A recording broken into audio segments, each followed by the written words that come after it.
En Puebla existe una leyenda que las madres repiten como advertencia, no como cuento.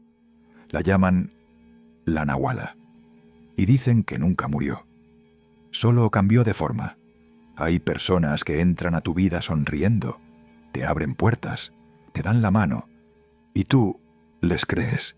Esta es la historia de Rodrigo y de lo que su abuela le advirtió mucho antes de que fuera demasiado tarde. En un pueblo de México, todas las tardes, una abuela conocida como la Tata sentaba a sus nietos en el patio de su casa. Les contaba historias, los hacía reír, los hacía pensar.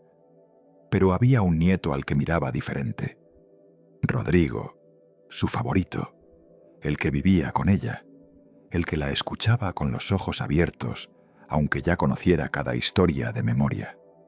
Una tarde, cuando el sol empezaba a caer y las sombras se alargaban sobre el piso de tierra, la abuela lo llamó aparte. «Mijo, hoy te voy a contar algo que pasó hace mucho tiempo.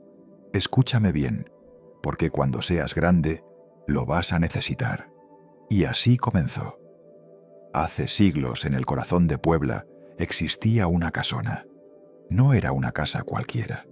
Sus paredes guardaban silencio de día, pero de noche algo despertaba. Lamentos, pasos, sombras que se movían detrás de ventanas que nadie abría. Los vecinos la conocían y la evitaban, porque en esa casona vivía ella, la Nahuala. No era un monstruo con garras. No llegaba rugiendo en la oscuridad. La Nahuala era algo peor. Era una mujer, con poderes que venían de antes de la colonia, de antes de los españoles, de antes de que alguien le pusiera nombre al mal. Un ser capaz de cambiar de forma, de ponerse otra piel, de convertirse en lo que necesitara ser, para acercarse a su víctima sin que lo notara. Las madres poblanas se lo repetían a sus hijos generación tras generación. No salgas de noche, no te acerques a la casona, porque la Nahuala te llevará. Pero la advertencia no era solo sobre la oscuridad de las calles, era sobre algo más profundo, sobre la oscuridad que se disfraza de luz, sobre el mal que llega con abrazos. La abuela miró a Rodrigo a los ojos.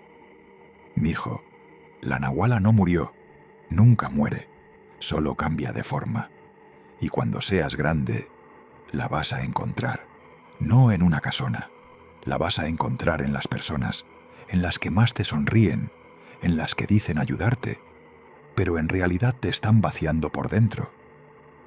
Y cuando aparezca, mijo, algo dentro de ti va a querer ignorar las señales». Rodrigo tenía 10 años. Se rió un poco. No entendió, todavía. 20 años después, Rodrigo vivía en Ciudad de México. Era muralista, no de los que pintan por dinero, de los que pintan porque necesitan decir algo. Sus murales contaban historias de comunidades indígenas olvidadas, pueblos que el progreso había borrado del mapa, pero que seguían vivos en la memoria de sus abuelas. Cada pared que Rodrigo tocaba se convertía en un grito silencioso, un recordatorio de que esa cultura existía, que resistía, que no iba a desaparecer. Poco a poco, su trabajo empezó a llamar la atención. Medios de arte urbano, colectivos culturales, activistas. Rodrigo estaba construyendo algo real, algo que era completamente suyo. Y entonces apareció Valeria, curadora de arte, conectada con galerías, patrocinadores y medios de élite. Llegó a una de sus exposiciones con una sonrisa que llenaba el cuarto. «Tu trabajo es extraordinario, Rodrigo. El mundo necesita verlo. Yo puedo hacer que eso pase». Rodrigo le creyó. ¿Por qué no iba a creerle? Durante años intentaría recordar qué fue exactamente lo que lo hizo confiar tan rápido en ella. Nunca encontró una respuesta. Solo recordaba una sensación extraña, como si la conociera desde antes. Valeria le propuso un contrato de representación exclusiva. Rodrigo lo leyó por encima. Confiaba en ella. Firmó. Al principio todo parecía funcionar. Exposiciones, contactos, dinero. Más de lo que Rodrigo había visto en años. Pero algo empezó a cambiar. En las primeras reuniones con galeristas, Valeria lo interrumpía cuando Rodrigo hablaba del origen de su arte. «No les cuentes tanto del contexto político, Rodrigo. Eso los aleja. Mejor hablamos del estilo, de la técnica». Luego vino algo más directo. «Mira, te voy a ser honesta. El mercado no está listo para arte tan étnico. Si quieres llegar a los compradores grandes, necesitas evolucionar tu estilo. Algo más universal, más contemporáneo». Rodrigo dudó, pero Valeria tenía argumentos, tenía datos, tenía una sonrisa que desarmaba cualquier resistencia. Y poco a poco, Rodrigo empezó a pintar lo que Valeria le pedía. Murales genéricos, sin raíces, sin mensaje. Arte que podía colgar en cualquier pared del mundo sin incomodar a nadie. Mientras tanto, Valeria lo presentaba en sus círculos como su gran descubrimiento. Se quedaba con márgenes de venta que Rodrigo nunca cuestionó al principio. Ponía su nombre junto al de él en cada proyecto, como si fuera su co-creadora. Rodrigo pintaba, Valeria cobraba. Y el arte indígena que había dado sentido a su vida fue desapareciendo lentamente de sus paredes, como si alguien le estuviera robando el alma en cuotas pequeñas, sin que él lo notara. Un día, algo en Rodrigo se quebró. Visitó una comunidad en Oaxaca, donde había pintado uno de sus primeros murales años atrás. Los ancianos lo reconocieron. Le mostraron fotos de sus trabajos anteriores. Una señora mayor le tomó la mano y le dijo en voz baja que ese mural había devuelto el orgullo a su pueblo. Rodrigo manejó de regreso a Ciudad de México en silencio y tomó una decisión. Habló con Valeria. Le dijo que quería retomar su arte original, que iba a dar entrevistas hablando de las comunidades indígenas, que iba a contactar directamente a algunos galeristas para proponer proyectos propios. Valeria sonrió, pero algo en sus ojos cambió. «Rodrigo, entiendo que estás pasando por un momento emotivo, pero tenemos un contrato, y romperlo te costaría más de lo que crees». Esa noche, Rodrigo no durmió, y en los días siguientes empezó a notar cosas. Una galería con la que había hablado directamente le escribió para decir que habían decidido no continuar, sin explicación. Un proyecto colectivo que lo había invitado de repente ya no contaba con él, sin explicación. Un medio que iba a publicar un perfil sobre su trabajo lo canceló a último momento, sin explicación. Valeria siempre estaba cerca cuando pasaba, siempre con una explicación amable, siempre con esa sonrisa. A veces Rodrigo pensaba que era coincidencia, otras veces recordaba la vieja casona de la historia de su abuela.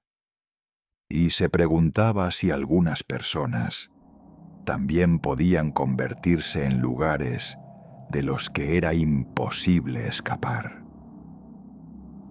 La confirmación llegó de la forma más simple y más devastadora.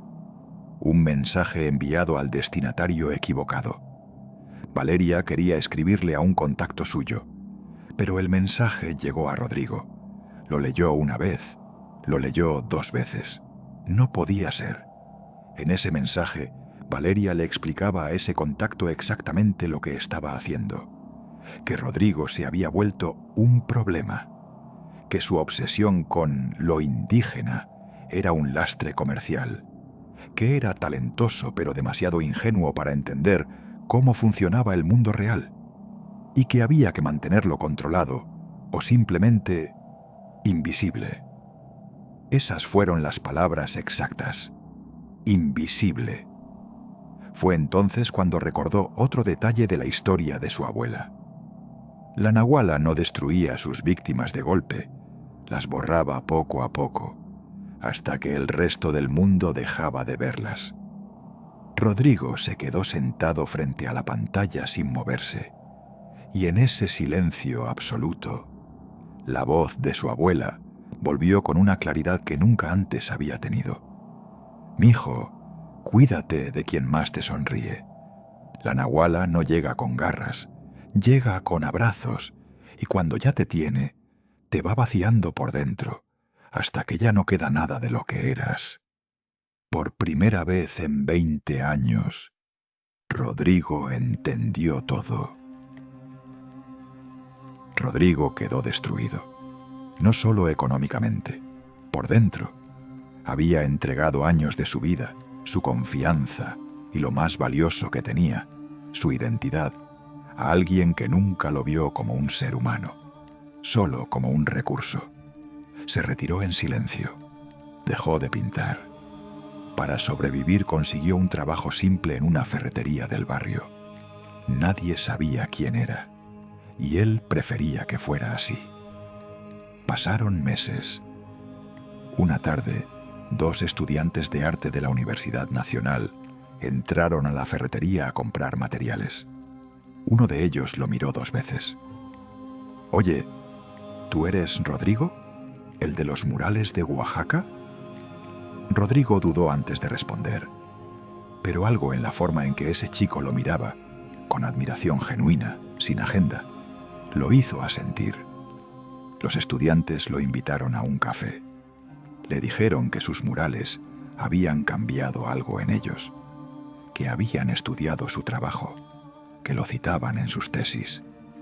Y cuando escucharon lo que había pasado con Valeria, algo en ellos cambió. «Rodrigo, eso no puede quedar así. Cuéntanos todo. Nosotros lo documentamos». Rodrigo dudó de nuevo, pero uno de ellos le dijo algo que no pudo ignorar. «El mal solo triunfa cuando los que saben la verdad deciden callar». Era la misma lógica que su abuela le había enseñado con otra historia. En otro patio, en otra tarde. Aceptó. Los estudiantes documentaron su historia, su arte, su origen. El proyecto llegó a manos de periodistas culturales que empezaron a investigar a Valeria, y lo que encontraron fue peor de lo que Rodrigo imaginaba. No era el único. Había otros artistas, otros nombres, otros años de trabajo robado. La investigación se publicó. Los patrocinadores serios que Valeria había cultivado durante años empezaron a distanciarse uno a uno. Las galerías cerraron sus puertas y las autoridades abrieron una investigación formal. Valeria, que había pasado años construyendo un imperio sobre el trabajo ajeno, vio cómo ese imperio se derrumbaba en silencio, sin garras, sin gritos, de la misma forma silenciosa y calculada en que ella había operado siempre. Rodrigo volvió a pintar. Su primer mural después de todo fue en una pared de su barrio, sin contrato, sin representante, sin condiciones. Era el rostro de su abuela. Y debajo, en letras pequeñas, una frase que solo él entendía del todo. «La nahuala solo gana si olvidas quién eres». La abuela de Rodrigo murió sin saber lo que su nieto vivió. Pero de alguna forma ya lo sabía. Por eso se lo contó a tiempo. La nahuala no vive en una casona de Puebla. Vive en los círculos donde todos se conocen, en los que te abren puertas frente a todos y te las cierran cuando nadie mira, en los que toman tu identidad, tu cultura, tu voz y la venden como si fuera suya.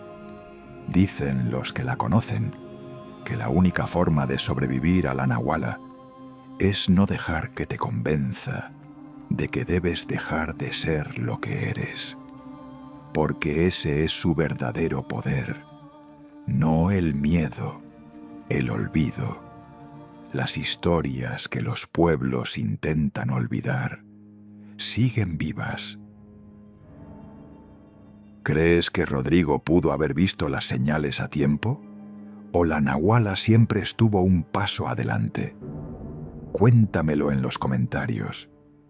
Y si estas historias donde el folclore latinoamericano cobra lo que la ambición no puede pagar, te dicen algo por dentro, ya sabes dónde encontrarme. Porque aquí, las historias que los pueblos intentan olvidar siguen vivas